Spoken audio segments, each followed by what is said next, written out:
po, pahinga na. Paling ko, sumahin, paling na. Paling. Paling mo sa ikaw na! Masabi sender na! Paling mo sa ikaw na! Masabi sender na! Paling mo sa ikaw na! Masabi sender na! Paling mo sa ikaw na!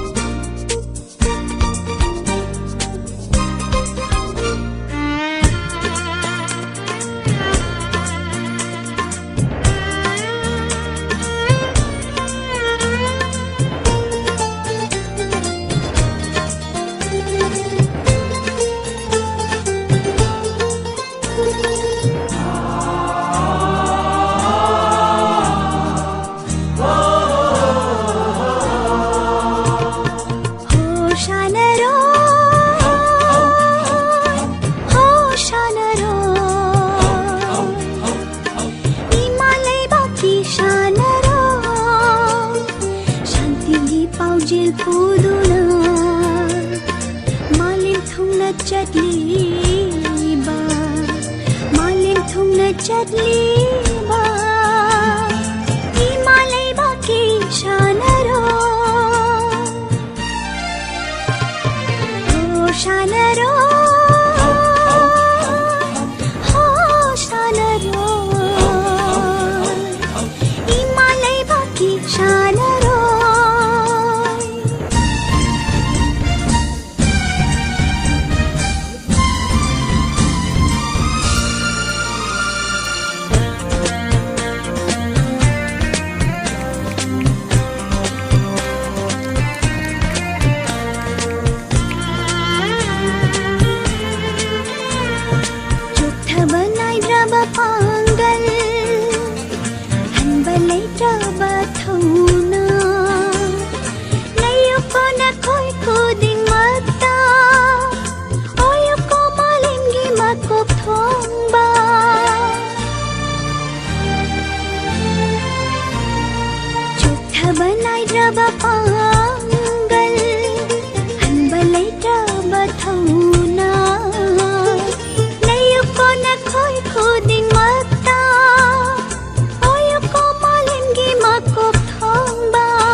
하이브레이팅 아마도 자고들이 남자한테 안전 연습 때문에 해보는 배웠으나 발톱이요.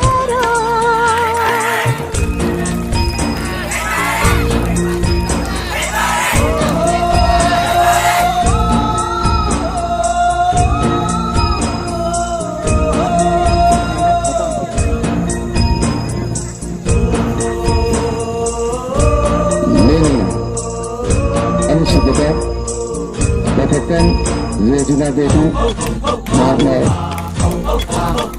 Natsu Unggan Wanda, Sungguh Nagan Amadu Boyang Zagan Lati Rakani, Kamisan Langsat Kurna Berdisini Dari, Natsu Akakan Sen Akakuji Minggu, Kasihan Isin Jaga Sing Amadu, Kasihan Singgi Kakadu, Lamu Jaga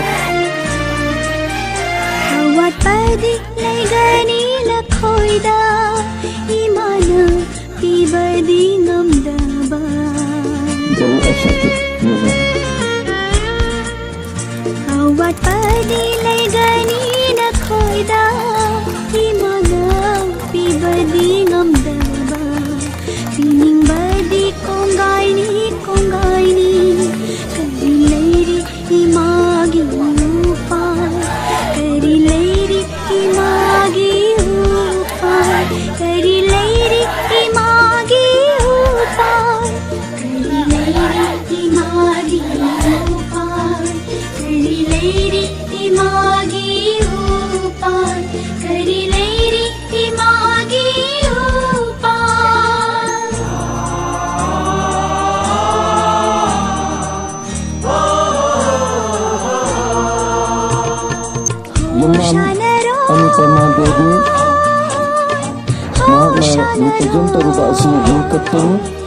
Maki ataupun macam atau begini dengan bodek sing amadi dengan nabi dewi lalu dengan orang kami amkan ini kita bukan penyakit ceri atau ini dia cuma kita boleh dengan kami ceri.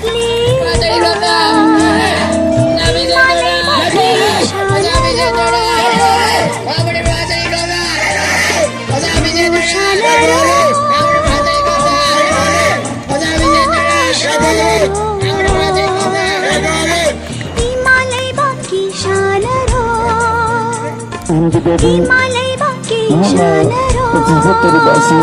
Konten hari tadi ini amutan lensin direksi mati apa kami sih apa tujuan ini Kamari puasa ikhlas hangam bagaimana amat hangam karena tumbuh lama lalu dengan orang mereka lensin direksi Usabi Jendela Kamari puasa ikhlas Usabi Jendela Kamari puasa ikhlas Usabi Jendela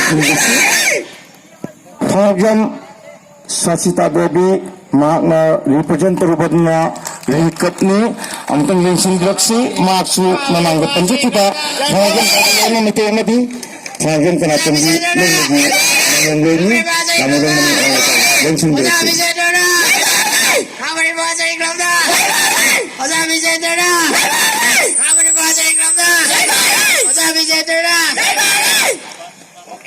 Pagi uma magapai di hari Bapak Presiden mesti kepada imasna kaya makitang hingga segarna tapi ini aku yang menesi imasna kali kami dah betul.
Ahanba muktada lamdam asi ukon biriba ibudau ahumako munum de sena thagumjari